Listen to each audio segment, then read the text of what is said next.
오늘은 요한복음 1장 1절로부터 14절 말씀으로 말씀이 육신이 되어 우리 가운데 거하심에라는 제목으로 함께 말씀을 나누고자 합니다.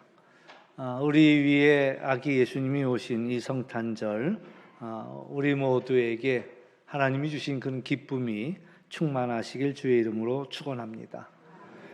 예수님이 하늘의 영광을 내려놓고 그리고 이 땅에 우리 가운데 오셨습니다. 이 말씀을 한번 생각해 보려고 해요.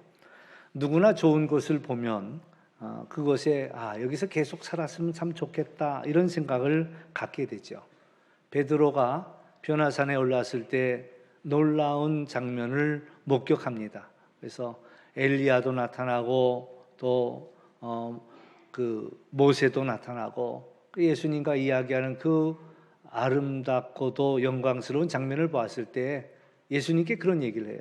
여기다 초막을 짓고 우리가 여기 살았으면 좋겠습니다. 그러나 우리도 이제 마찬가지죠.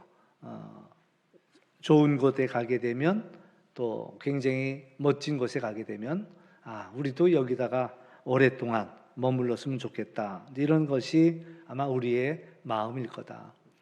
좋은 곳에 살다가 좋은 넓은 집에 살다가 좁은 집으로 가게 되면 사실 적응하기가 쉽지가 않아요. 물론 공간이 좁아져서 또 적응하기도 쉽지 않겠지만 생활하는 것이 불편하겠지만 그보다도 마음이 어려운 거예요. 우리가 이전에는 넓은 곳에 살았는데 어떻게 여기서 살게 되지? 이런 거예요. 또 좋은 직장을 다니다가 열악한 직장을 가게 되면 그러면 또 손에 일이 잡히질 않지요. 그러면서 누가 이제 그 좋은 자리를 놔두고 나쁜 자리로 가기를 원하는 사람이 어디 있겠습니까? 가능하면 조금이라도 나은 자리로 가고 싶은 것이 모든 사람의 마음이에요. 편한 곳을 두고 불편한 곳으로 가기를 원하는 사람은 없습니다. 자동차도 마찬가지예요. 처음부터 고물차라도 몰았으면 그냥 고물차라도 감사하겠지요. 그러나 좋은 차를 타다가 그보다 못한 차가 주어지게 되면 참 그것을 즐거워할 사람은 없다. 그 얘기예요. 하늘 영광이 얼마나 대단하겠는가.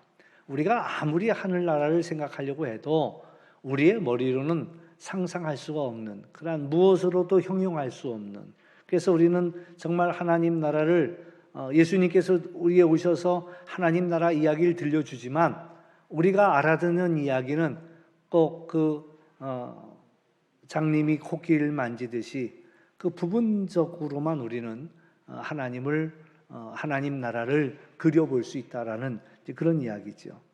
그런데 예수님은 그 하늘나라의 그 영광을 다 내려놓고 포기하고 그리고 이 땅에 오셨다라는 거예요. 그냥 거기 편히 계시면 좋은데 왜 죄가 많은 이 땅에 또 이 험한 이 땅에 오셨을까? 아무도 환영하지도 않았습니다. 오히려 대적했습니다. 그런데 우리를 구원하기 위해서 이 땅에 오셨다라는 그런 이야기죠. 그러니까 우리가 이상한 거예요. 말씀으로 하나님이 천지를 창조하셨는데 우리의 죄 사하는 거 그거 일도 아닐 텐데 왜 한마디로 그냥 너희들의 죄 다 용서해 주마 이러시면 되실 것을 왜 그 아들을 보내서 험한 고난을 당하게 하시고 십자가에 죽기까지 하나님은 왜 그렇게 하셨을까? 그게 사실 우리는 이해가 안 되죠. 근데 이제 그것을 통해서 우리는 하나님이 우리를 얼마나 사랑하시는가라는 것들을 깨닫게 되는 거예요. 우리를 얼마나 사랑하시면 그 아들을 주시기까지 우리를 사랑하셨을까? 아브라함이 100세 만에 아들을 얻었잖아요. 그러니까 100세 만에 얻은 아들이 얼마나 사랑스럽겠어요. 그러면 꽉 잡으면 또 이게 터질까? 또 불면 날아갈까? 그러니까 애지중지. 하나님이 가만히 보니까 아브라함이 그 아들 이삭에게만 마음을 빼앗기는 거야. 그러니까는 안 되겠다. 하나님께서 너 아들 이삭을 나한테 바쳐라 라고 하나님께서 말씀하시지요. 근데 이제 아브라함이 그 아들 이삭을 하나님께 바치려고 데리고 모리아산으로 올라가요. 어떻게 그게 가능합니까? 또 어떤 사람은 그래. 아버지라 그냥 하나님 말하는 대로 그냥 하는 거야. 그런데 사실 아브라함이라고 쉽게 씁니다. 그러니까 사실은 밤새도록 고민했을 거예요. 그러나 그 마음속에 자기가 죽은 거예요. 차라리 날 죽이시오. 하나님 앞에 차라리 하나님 내 생명 가져가세요. 아마 이제 그 속에서 하나님께서 그래 네 생명 내 거다 이렇게 말씀하셨고, 그리고 나니까 내가 죽고 나니까 아들을 드릴 수가 있었다라는 거예요. 아기 예수가 이 땅에 오는 사건도 마찬가지예요. 하나님이 우리를 얼마나 사랑하셨으면 하나님이 당신을 죽인 거예요. 당신을 죽이고 당신을 비워서 그 아들을 우리를 위해 내어 주셨다라는 사실을 우리는 알아차려야 돼요.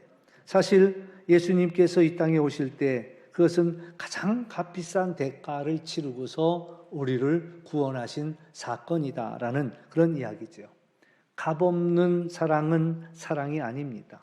대가를 치른 것만이 값진 사랑이에요. 사랑의 특징은요, 수고를 동반합니다. 사랑하니까 기꺼이 수고하는 거예요. 그래서 값싼 사랑은 누구나 할 수 있겠지만, 그러나 이런 값비싼 대가를 치르는 사랑은 아무나 할 수 없다라는 이야기죠.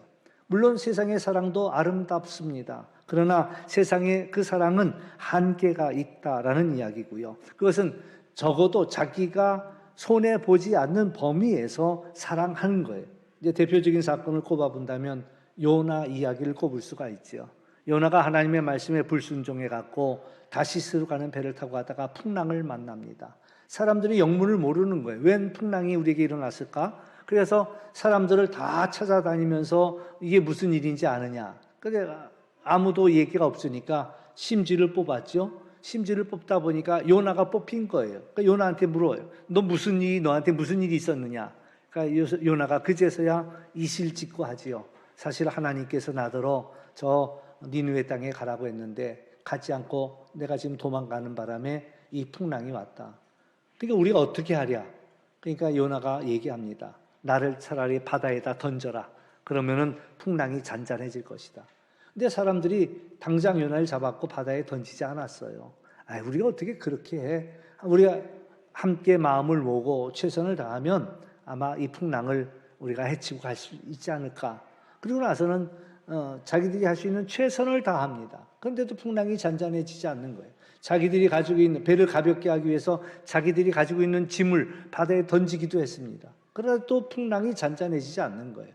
그러니까 나중에 이제 요나에게 나를 원망하지 마라. 그러고서는 이제 요나를 바다에 던졌죠. 그러니까 거기까지 우리 인간적인 사랑은 내가 손해보지 않는, 내가 내 목숨이 위태하지 않는 그 범위 내에서 우리는 사랑하는 게 인간의 사랑의 한계예요. 근데 하나님의 사랑은 그렇지 않다는 거예요. 하나님의 사랑은 당신의 목숨을 내주기까지 우리를 사랑하신다라는 거지요. 죽기까지 사랑하시는 거예요. 그래서 우리를 사랑해서 우리가 하나님과의 관계가 회복되게 하기 위해서 구원을 주기 위해서 기꺼이 우리의 죄값을 끌어안고 예수님께서 십자가 위에 고난받으시고 죽으셨다라는 거죠. 요새 날이 많이 차가워졌습니다. 날이 차가워지니까 새카맣게 잊어먹고 있던 한 일이 갑자기 생각이 나는 거예요. 오래전 겨울 우리가 중국으로 한번 선교를 다녀온 적이 있습니다. 그러니까 2002년도에, 그러니까 20년 전이죠. 이제 중국에 1월 달에 선교를 가려고 막 하는데 이제 준비를 하려고 짐을 싸려고 거기가 날씨가 어떠냐 이렇게 물어봤더니 영하 30도래요. 영하 30도라는 단어는 전 그때 처음 들었어. 아니 영하 30도까지도 내려가느냐? 그러니까 영하 30도래요. 근데 같이 가시고 했던 분이 그래 목사님 저는 동행하기가 어려울 것 같습니다. 왜요? 그랬더니 이제 몸이 편치 않아서 영하 30도에 나가면은 건강상 위험하다는 거예요. 그래서 이제 저도 이제 어떻게 해야 되나 망설였는데 거기 사시는 분들은 아무 저기가 없더라고요. 뭐 30도 그냥 오라고. 그래서 갔어요. 근데 영하 30도만 문제가 아니라 사실 우리한테는 압록강변이어서 저한테도 한 번쯤은 가보고 싶은 그런 곳이었는데 막상 가서 보니까 중국으로 이야기하면은 동북 삼성의 오직 끝입니다. 중국의 끝자락이에요. 그러다 보니까 너무 환경이 열악한 거예요. 뭐 편안한 그런 어떤 시설도 아무것도 없고 일단 음식도 그 교인들이 먹는 그 음식으로 식사를 해야 했고 잠도 그분들이 주무시는 방 한 칸에서 자야 됐는데 연탄가스는 제가 어린 시절 마셔본 적이 있습니다. 저희 집에도 제가 어렸을 때 간혹 가다 연탄가스가 들어와서 막 머리가 아픈 적이 있는데 장작 가스는 거기서 또 처음 맡아봤어. 그것도 역시 장작이 타면서 나오는 일산화탄소가 얼마나 이제 그 갈라진 틈으로 올라와서 얼마나 머리가 아픈지 막 머리가 뽀개지는 것 같은 그런 고통도 느껴봤고요. 그다음에 이제 저도 어린 시절 한옥에서 살아봐갖고 겨울에 씻는 게 제일 어려운데 여기도 마찬가지예요. 씻을 때는 마당밖에 없는데 그 장작물로 데우는 게 충분하지가 않더라고요.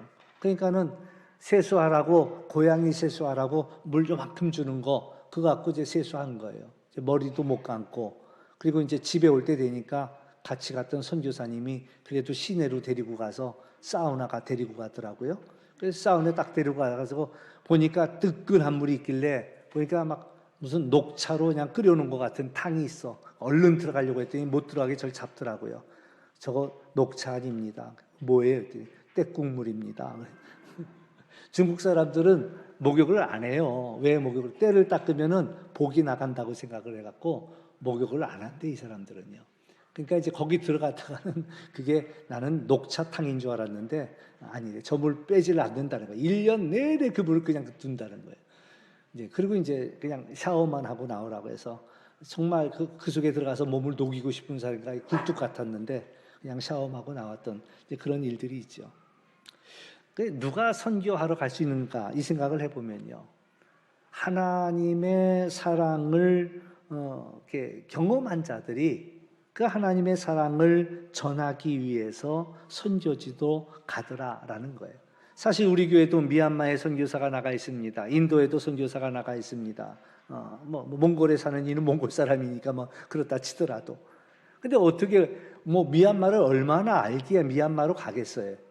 하나님이 이끄시니까 가는 거예요. 인도를 우리가 얼마나 안다고 인도를 가겠어요? 그러나 하나님이 그 발걸음을 인도로 이끄시니까 인도로 가는 거죠.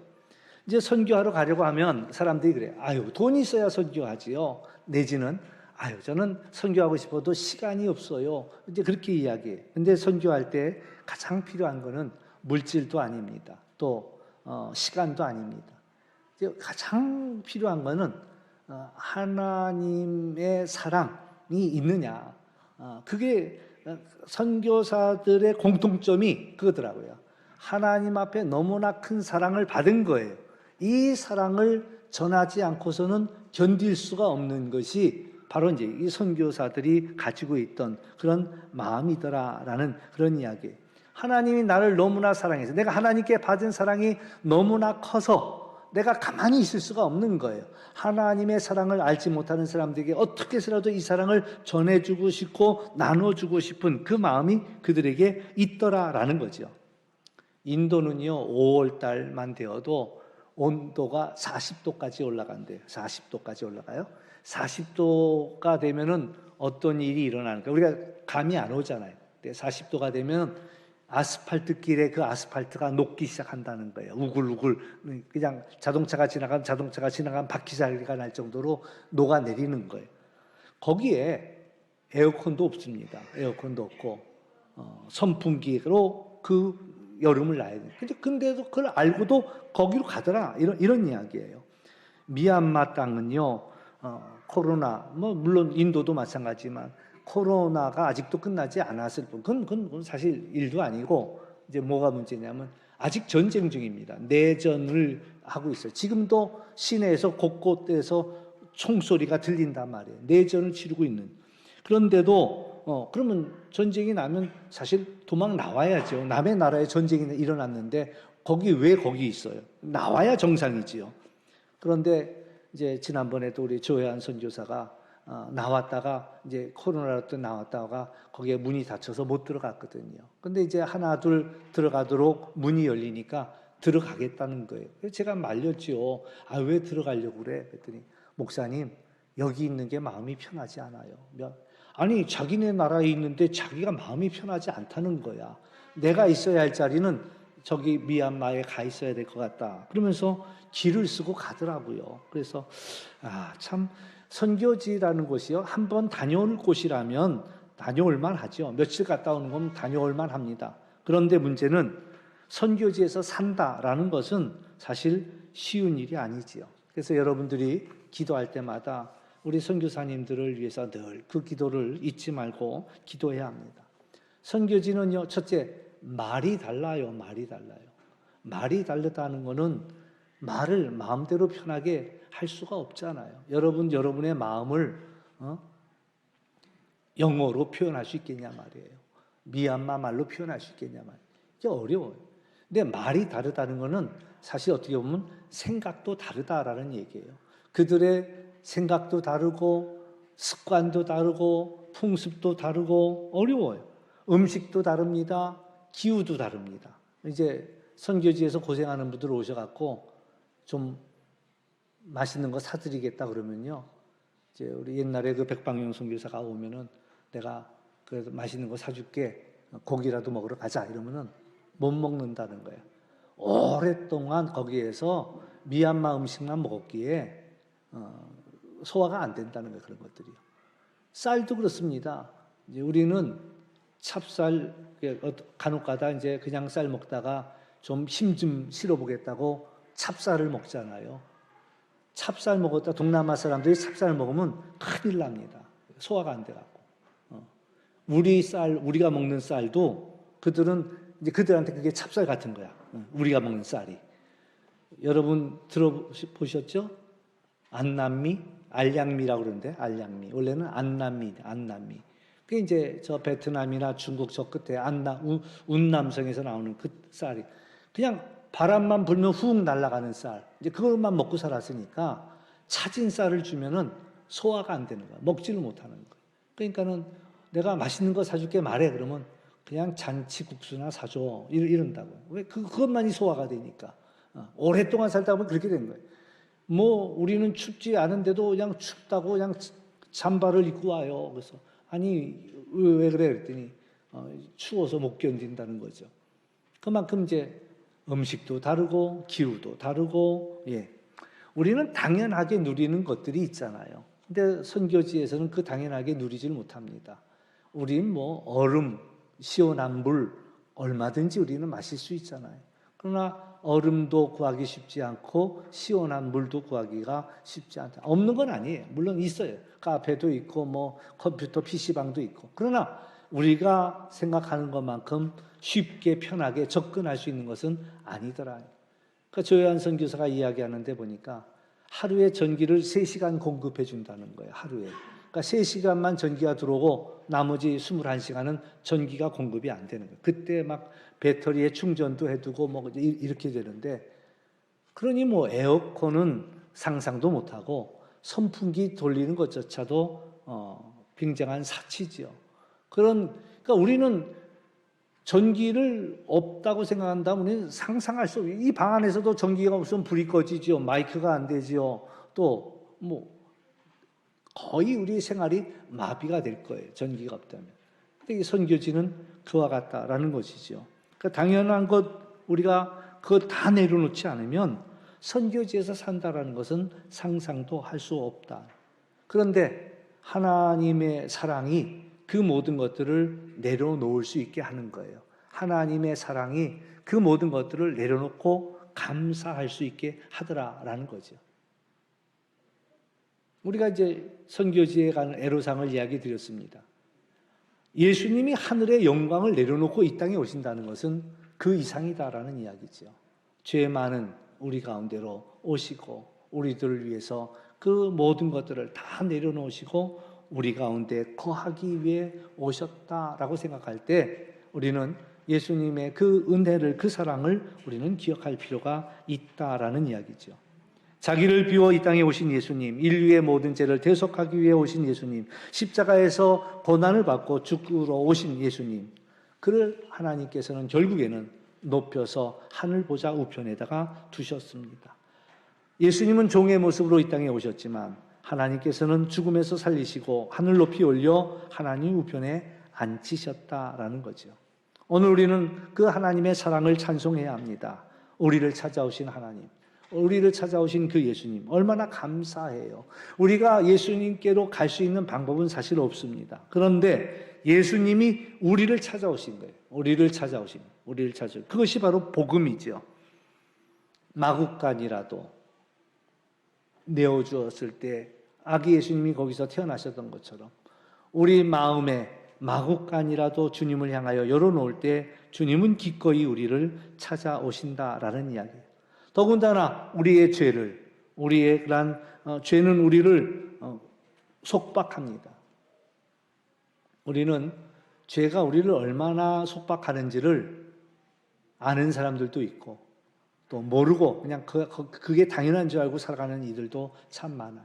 근데 하나님께서 기뻐하시는 모습이 아니지요. 죄에 매여 있고 죄에 두려워하고 염려하고 이 모습이 하나님께서 원하시는 모습이 아니라는 거죠. 그러니까 우리를 구원하시고자 이 땅에 주님께서 오셨다. 찰스 웨슬레, 우리 요한 웨슬레의 동생 찰스 웨슬레는 그렇게 노래합니다. 만입이 내게 있으면 그 입 다 가지고 내 구주 주시는 종을 늘 찬송하겠네. 내게 입이 있다면, 내게 만 입이 있다면, 만 개의 입이 있다면 나는 그 입을 다 가지고 하나님 찬송하는 데만, 하나님이 내게 베풀어 주신 그 구원과 그 은혜를, 그 사랑을 찬송하는 데만 쓰겠다라고 그렇게 노래하고 있습니다. 예수님이 오신다면 어디로 오실까라는 생각을 해볼 때 예수님을 만나려면 우리는 어디로 가야 할까라고 생각할 때 동방박사들은 잘못 생각했죠. 당연히 궁에서 났을까, 왕궁에서 났겠지. 그리고 헤롯을 찾아갔다가 또 뜻하지 않은 그러한 엄청난 불상사를, 큰 일을 내고 말았죠. 2살 아래의 아이들이 다 죽게 되는 그런 일들이 일어났습니다. 주님이 오신다면 죄가 가득한 곳에 오십니다. 어둠이 가득한 곳에 오십니다. 그래서 주님의 사랑이 절실히 필요한 곳으로 주님이 오신다는 거죠. 아픈 자를 찾아오십니다. 고통당하는 자를 찾아오십니다. 그리고 두려운 자를 찾아오신다. 이 공통점은 하나님의 사랑이 가장 필요한 곳으로 주님이 먼저 오시고 그것이 하나님의 눈길이 가장 많이 머무는 곳이더라라는 것이죠. 다시 말해서 오늘 우리도 이 땅을 살면서 우리가 관심을 가져야 할 자리가 바로 그러한 자리다라는 이야기입니다. 예수님을 만나면 그 자리로 가야지요. 그 자리에서 우리는 예수님을 만날 수 있다. 예수님이 이 땅에 오신 것은 우리와 함께 거하기 위해서 오셨습니다. 그래서 오늘 우리에게 하는 말씀은 우는 자 곁에, 어려움 당하는 자 곁에 우리가 같이 있자라는 이야기죠. 우리가 할 수 있는 일은 그들 곁에 있는 일이에요. 그것만으로도 위로가 됩니다. 제가 이제 목회를 하면서 제일 마음이 이제 속상하거나 힘들 때는 언제냐면 아픈 분들을 보면은 하나님 앞에 나가 기도하게 되죠. 기도를 안 할 수가 없죠. 하나님, 너무 고생이 많습니다. 너무 아픕니다. 하나님, 빨리 고쳐주세요라고 기도하는데 정말 날마다 기도하는데 달라지지 않으면 얼마나 마음이 아픈지를 몰라요. 하나님, 이게 뭡니까? 내가 목회하는데 하나님 빨리 기도를 들어주셔야지, 응답해 주셔야지. 너무 고생 많지 않습니까? 막 그러지 하나님 앞에 때로는 투정을 부리기도 하고 하소연하기도 하고 막 그러면 이제 기도하는 거예요. 근데 사실 아픈 분도 알아요. 목사님이 기도한다고 뭐가 달라지겠어요? 하루아침에 달라지겠어요? 이제 그런데 그들에게 다가가서 그들의 손을 잡아줄 때 목사님 이게 얼마나 큰 위로가 되는지 모릅니다. 이런 얘기를 해주는 거예요. 그래요. 예수님이 우리 곁에 있기 위해서 오셨다라는 거예요. 곁에 있는 그 일이 사실 큰 일인 거죠. 우리가 고난당하는 자들 위해서 해줄 수 있는 일들은 우리는 재주가 없어서 능력이 없어서 할 수가 없지요. 그런데 적어도 우리가 할 수 있는 일은 그 옆에 있어줄 수 있다는 거예요. 그 옆에 손을 잡아줄 수가 있다라는 거예요. 한 번은 새신자가 우리 교회에 등록한 분이 계셔요. 그랬더니 그이가 그러더라고요. 저한테, 목사님, 내가 왜 이 교회에 등록한지 아세요? 그랬더니 제가 교회에 처음 왔는데 어느 권사님, 노인 권사님이 자기 손을 잡아주더래요. 자기 손을 다 그러면서 잘 오셨어요 하고 그 손을 잡아주는데 그때 마음에 내가 이 교회에 등록해야 되겠다라는 그런 생각을 갖게 되었다라는 거죠. 손을 한번 잡는다는 거 별거 아닌 것 같지만, 물론 이 코로나 시대에 손 잡는 것도 쉽지 않습니다만은 손 한번 잡아보면 느낌이 달라요. 이게 해도 될려나 모르겠는데, 이 시간에 옆에 분 손을 한번 살짝 잡아보세요. 옆에 분 손을 한번 잡아보세요. 한번 잡아보세요. 손을 잡는다라는 거, 이제 놓으세요, 빨리. 손을 잡는다라는 거는 사실 별거 아닌 것 같지만 엄청나게 많은 것들이 그 사이에 오고 간다라는 사실이에요. 딱 손을 만지는 순간, 이분의 손이 따뜻하구나. 또 반대일 수도 있죠. 이분의 손이 차갑구나. 이런 것들도 느낄 수가 있어요. 어떤 이는 손을 잡으면 막 손이 으스러질 것 같이 꽉 잡는 이도 있고, 또 어떤 이는 손을 잡는데 손끝만 살짝 잡는 분들도 계세요. 손을 으스러지게 잡는 분들은 내 손 아프라고 그렇게 잡는 게 아니지요.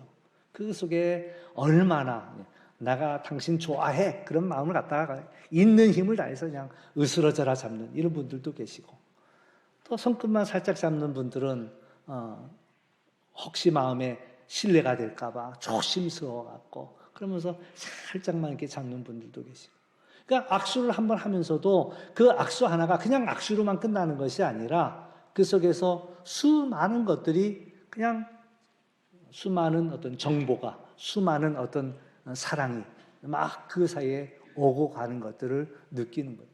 그냥 쳐다보는 거하고 손 한번 잡아보는 거 다르고요. 또 이제 그런 날들이 올는지 모르지만은 또 서로 사랑하는 사람끼리 안아줄 수 있을 때 그 안아준다는 것이 또 얼마나 큰 위로가 되는지 몰라요. 우리를 전혀 모르는 사람들도 이제 한동안 그거 있었어요. 길에서 허그해 주는 거. 그냥 모르는 사람을 허그해 줘.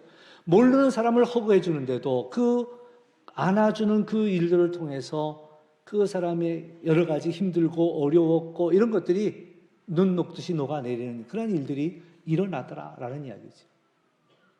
오늘 우리는 서로의 손을 잡아주면서 함께 있어주는 거, 그 자리에 옆에 있어주는 거, 우는 자 옆에 앉아 있어주고 웃는 자 옆에서 같이 웃어주는 거, 이 일들이 얼마나 큰 일인지 모른다라는 거죠. 기독교가 말하는 최고의 복은 함께 있는 것. 예수님이 이 땅에 오신 것, 처녀가 잉태하여 아들을 낳을 것이요 그 이름을 임마누엘이라 하리라. 기독교가 말하는 최고의 복은 하나님이 우리와 함께 하시는 거예요. 예수님이 우리와 함께 하시는 거예요. 예수님은 우리를 영원한 나라로, 하나님 나라로, 본향으로 우리를 이끌어 가실 터인데 푸른 초장으로도 인도하시고 쉴만한 물가로 인도하시고, 그러나 영원한 하나님 나라로 가는 그 길에는 푸른 초장과 쉴만한 물가만 있는 것이 아니라 때는 사망의 음침한 골짜기를 지나가야 할 때도 있다라는 거예요. 하나님 나라로 가는 그 여정 속에는 그 사망의 음침한 골짜기도 지나가야 되는데, 감사한 것은 그때도 하나님이 우리와 함께 하신다라는 사실이죠. 그래서 힘들고 어려운 자리를 지나가고 있지만 하나님이 우리와 함께 하시기에 우리는 넉넉히 이 길을 갈 수 있는 거죠. 올해 얼마나 힘든 해를 보냈습니까? 힘들고 어려운 시간들을 지나왔지만 우리는 함께 하시는 하나님으로 인해서 여기까지 왔어요. 또 우리가 가는 그 길들이 앞이 환하게 보이진 않습니다. 그러나 주님이 우리와 동행하시니까 이 길도 갈만하더라라는 이야기죠. 예수님께서 약속하셨습니다. 내가 세상 끝날까지 너희와 항상 함께 있겠다라고 말씀하셨어요. 이 성탄절의 의미는 우리 가운데 거하시기 위해, 우리를 다녀가시는 것이 아니라 우리 안에 거하시기 위해 주님께서 우리에게 오셨다라는 사실이에요. 그래서 오늘 우리는 이 땅을 살아가면서 주님과 함께 이 길을 걷는 거죠. 때로는 용기가 나지 않을 때도 있습니다. 제가 이제 산티아고 길을 걸어갈 때 아침에 일어나면 비가 쭉쭉 내릴 때가 있어요. 그러면 짐을 짊어지고 이 비 속을 들어가야 되는가? 발길이 머뭇하지요. 우리가 살아가다 보면 정말 나가고 싶지 않은, 문 밖으로 한 걸음도 나가고 싶지 않은 그런 상황이 될 수 있지만 그때도 주님은 찾아오셔서 손을 내미시는 거예요. 내가 너의 손을 붙잡아 줄게, 가자. 너 나와 함께 이 고난 속에서 나와 함께 춤을 추자라고 주님께서 손을 내미신단 말이에요. 우리는 그 손을 붙잡고 우리는 주님과 함께 그 고난 속에 춤을 추며 나아갈 수 있는 우리가 되어야 할 것이다 라는 이야기죠. 오늘 우리가 중요한 것은 그 어떤 속에서도 하나님이 우리와 함께 하시고 우리 안에 거하시러 오셨다라는 사실들을 우리는 기억하면서 우리가 할 수 있는 일 없습니다. 우리에게도 재주가 없습니다. 그러나 힘들어하는 자들 곁에 가서 함께 있어주고 같이 울 때 함께 같이 울고 그가 웃을 때 같이 웃어주면서 우리가 함께 나간다면 우리는 이 어려운 시대 속에서도 따뜻한 온기를 누리면서 하나님 나라를 향하여 나갈 수 있다. 본향을 향한 순례자의 삶을 살 수 있다. 그렇게 믿습니다. 오늘 우리 가운데 오신 그 주님 앞으로 나아가는 우리 모두가 되시기를 주의 이름으로 축원합니다. 기도하겠습니다. 참 좋으신 아버지 하나님 감사합니다. 즐거울 때도 있었지만 어려운 시간 주님 우리를 찾아오셔서 우리와 함께 해주심을 감사드립니다. 때로는 우리의 인생 한 치 앞도 보이지 않는 그러한 어려운 가운데 놓여 있지만 우리는 그 주님의 손을 붙잡고 이 길도 나가리라고 다짐합니다. 주님, 이제 우리 가운데 함께 거하시며 또 주님과 동행하는 우리를 얼마나 사랑하시면 하늘 영광 내려놓고 우리 죄인들 가운데 오셨습니까? 오늘 그 주님의 인도하심을 따라 우리가 영원한 본향을 향하여 나가는 저희들 되도록 인도하여 주옵소서. 구원의 주님을 우리가 기뻐하면서 오늘도 찬양하고 하나님께 영광 돌리는 복된 날 되게 하여 주옵소서. 감사하며 예수님의 이름으로 기도하옵나이다. 아멘.